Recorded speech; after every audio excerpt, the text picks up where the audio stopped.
Meta సహా వ్యవస్థాపకులు CEO mark Zuckerberg ప్రపంచంలోని అత్యంత ధనవంతుల్లో ఒకరు.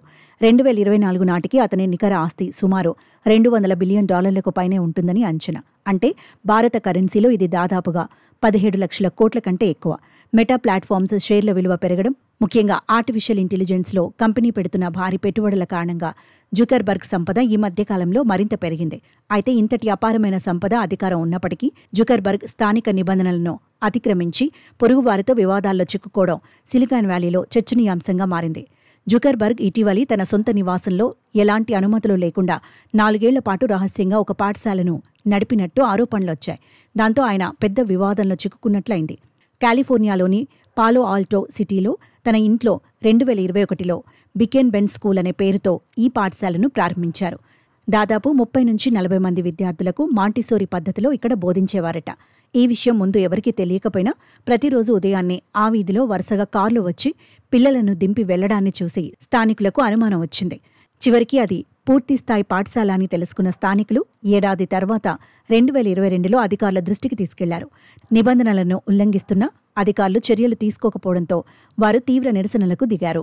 చివరకు స్థానికుల నుంచి తీవ్ర ఒత్తిడి, అధికారిక ఫిర్యాదుల కారణంగా చివరకు 2024లో అధికారులు ఈ విషయంపై చర్యలు తీసుకోక తప్పలేదు. అనుమతులు లేకుండా పాఠశాల నడుపుతున్నందుకు దానిని వెంటనే మూసివేయాలని ఆదేశించారు. లేదంటే చట్టపరమైన చర్యలు తీసుకోవాల్సి ఉంటుందని హెచ్చరిస్తూ స్థానిక అధికారులు ఈ మార్చిలో జుకర్బర్గ్కు నోటీసులు జారీ చేశారు.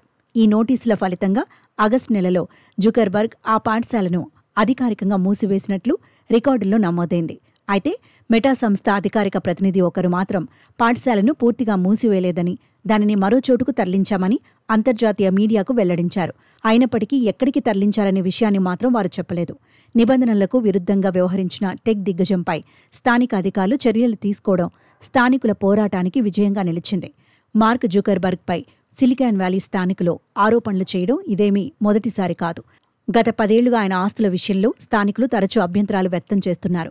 జుకర్బర్గ్ ఆ ప్రాంతంలో ఏకంగా 11 ప్రాపర్టీలను కొనుగోలు చేసి వాటన్నింటినీ కలిపి ఒక భారీ ఎస్టేట్గా మార్చారు. ఈ ఎస్టేట్లో తరచూ నిరంతరాయంగా జరుగుతున్న నిర్మాణాల శబ్దాల కారణంగా తాము తీవ్రంగా ఇబ్బందులు పడుతున్నామని, తమ ప్రశాంతతకు భంగం కలుగుతోందని స్థానికులు ఆరోపిస్తున్నారు.